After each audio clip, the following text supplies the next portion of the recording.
What is ARPO-CC? Ang ibig sabihin po yan ay Association of Retired Fire Officers of the Philippines. Dati, ako ang presidente ng Bureau of Fire Protection, Retirees Association of the Philippines Incorporated, BFP-RAPI.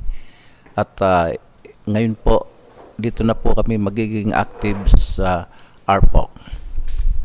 Ano ang legal basis nito?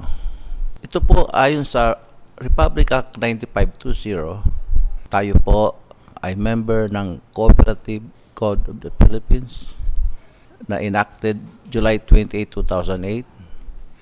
Regulation for all types of cooperatives under the agency CDA or Cooperative Development Authority. Ano po ang mission niyan? Ang ARPOC mission is to empower retirees by providing opportunities for social engagement, continuous learning, and meaningful contributions to the community. We strive to create a supportive and inclusive environment that promotes the well-being, independence, and active participation of all members. In the ARPOC-CC, activities and decision-making processes, our goal is to enhance the quality of life for retirees, survivors of the BFP, fostering a true sense of purpose, camaraderie, and above all, mutual support. Ang ating pong vision, to be a leading cooperative that enriches the lives of all BFP retirees and survivors, transforming the golden years into a period of growth, fulfillment, and meaningful engagement. We envision a community where every retiree survivors feels cared, valued, stays active, continue to learn, and contributes their wealth of experience for the betterment of the society we belong, and above all, to fairly deserve an amount of financial support. Ano po ang primary objectives ng ating samahan? Number 1, to encourage savings and investments among its members.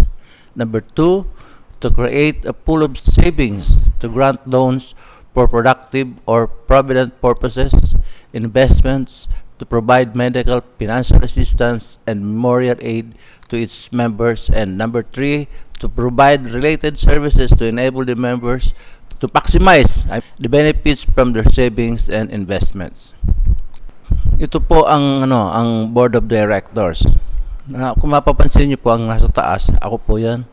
Si retired Senior Superintendent Agapito Nacario bilang chairman ng ARPOC-CC. Ang vice chairman si Senior Superintendent Retired Henry Mojica.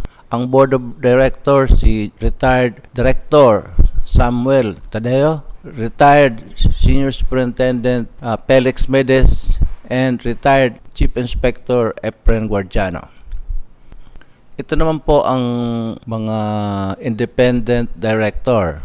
Si retired Chief Superintendent Rodrigo Abrasaldo, si retired Director Leonard Baniago, Superintendent Rodolfo Prater, ang legal advisor, si Senior Superintendent Ronel Malteso, Treasurer, at si Chief Inspector Hector M. Agadulin, retired, ang ating secretary. What is the products and services of ARPOC-CC? Meron tayong capital contribution, pension loan, burial aid, medical, and financial assistance. Bago tayo start ng ating samahan, ay nagbigay na po tayo ng tulong sa isa sa ating kasamahan, si retired Senior Superintendent Manuel S. Baduria na hanggang ngayon ay nakaratay po sa kanyang sakit. At isa pa po, si retired Sergeant De Guzman ng Cavite ay pinuntahan po natin. Nasa malubhang kalagayan po siya ngayon at patuloy po natin siyang tinutulungan. Sa mga kasama, kung nakaka-relate kayo, nung panahon natin, di ba, ang mga naranasan natin na makakatawa, katulad nung minsan nasa kasagsagan tayo ng paliligo ay biglang mag-aalarma At may mga sabon pa yung mga ulo natin ay bigla na lang tayong tatakbo sa sunog. Yung bang nadudumi ka, nasa CR ka, nauudot pa. At talagang namang hindi ka pa nakapaghugas kailangan makarating kasi magagalit ng ating commander. Kaya kailangan katakbo ka na sa sunog. Meron pa isa yung habang kumakain tayo, di ba? Napansin nyo, sa hapunan, tanghalian, o almusal, pagka tawag ng sunog, talagang maaring hindi tayo tatakbo. At higit sa lahat, ang nakakatuwa nito, kapag tayo in-inspection ng ating substation commander, at nagtataka siya bakit apat ang paa nasa bunker. Di ba? Siguro isa kayo sa mga nakaka-relate ng mga panahon na yan. Seriously speaking naman, ito naman yung how to be a member. The regular membership of the cooperative is open to retired members of the Bureau of Fire Protection and the respective survivors, Filipino citizens of legal age with capacity to contract. Ayan na po ang membership form na pipilapan po natin with 2 valid IDs, government IDs, at pipirmahan po natin ng 3 beses yung ID. Ito po ang current plans ng Association of Retired Fire Officers. Kapag po tayo nakalikom ng 2,000 members, so pwede na po tayong magbigay ng 50,000 death benefit and 10,000 for medical aid. Kapag naman 5,000, kaya na natin magbigay ng 100,000 death benefit at 25,000 for medical aid. At kapag nakuha natin yung maximum na bilang ng retirees, which is more than 10,000 retirees and survivors nationwide, tayo po ay magkakaroon ng 3 million monthly contribution at maaari nating ibigay hanggang 200 to 300,000 death benefits, 50,000 for medical aid, tapos tayo ay mamimilit po tayo ng mga gamot para meron po tayong stock sa ating opisina. At higit sa lahat, maaari po tayong makakuha at makabili ng ambulance para sa ating retirees. Mga picture na yan ay nakuha noong tayo'y nag-dialogue sa Region 3, NCR, Cordillera at marami pang iba. At soon, iikutin natin ang buong Pilipinas para makapag-member po tayo. Ngayon po, mag-post tayo ng isang sandali para ialay ang ating panalangin sa ating mga namayapang mga kasamahan. A Firefighter's Prayer by yours truly, James E. Tokley Sr.